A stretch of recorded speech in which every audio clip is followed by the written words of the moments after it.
We're here in a forestry plantation just near Richards Bay in South Africa.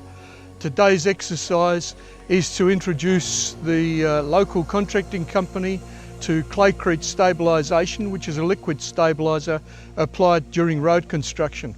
This treatment actually reacts with clay to stabilise the clay alone so that the clay becomes a void filler and binder, and the stabilisation is not product dependent.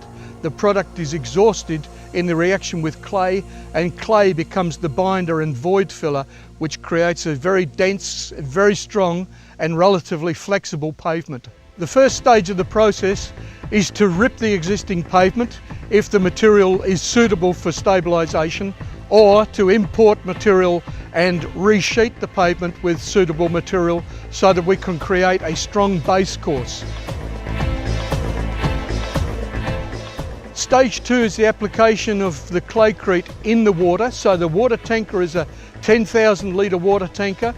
That means that we'll be delivering 40 mils of Claycrete to each square metre of the pavement with the thickness of 200 millimetres.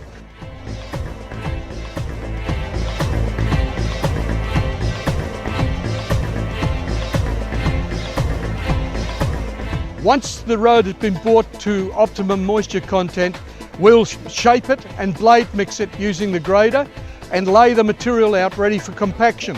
Once we've achieved full density of the road, we've reduced the void, and reducing the void means reducing the opportunity for moisture to get in the pavement.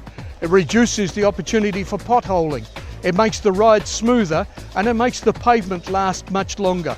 At this point, we're going to check the moisture content of the road to make sure that we are close to optimum moisture before compaction. So we would take a sample of the material from the road and compress it in our hand. Now, the material is staying together, so it indicates that compaction will be good. We are not looking at loose, friable material, and there's not excessive moisture on my hand. This means that the material will compact very well, and a good indication of that are the tyre patterns that are on the road from the grader, where the spaces between the lugs have formed nice clear patterns, which means when we compress the road and we compact it, it will be very well able to support traffic.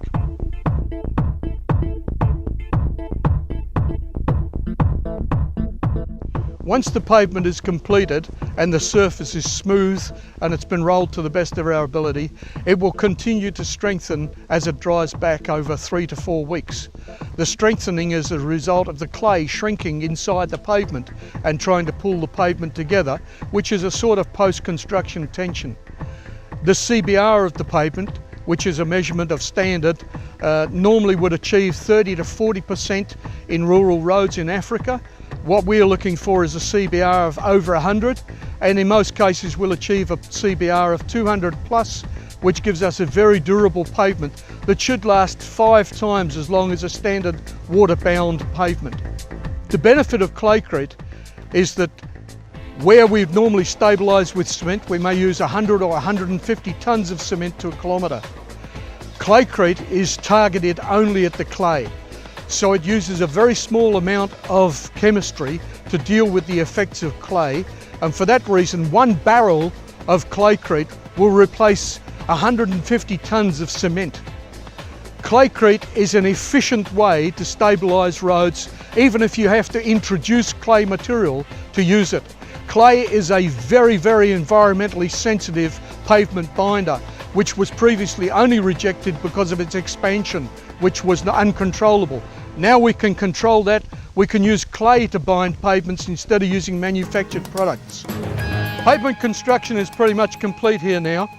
The compaction will continue until the top is smooth and durable. This pavement will last 3 to 5 years. This treatment is suitable to be used on runways, helipads, railways, hard stands and haul roads in mines. And pavement innovation is what Claycrete Global is all about.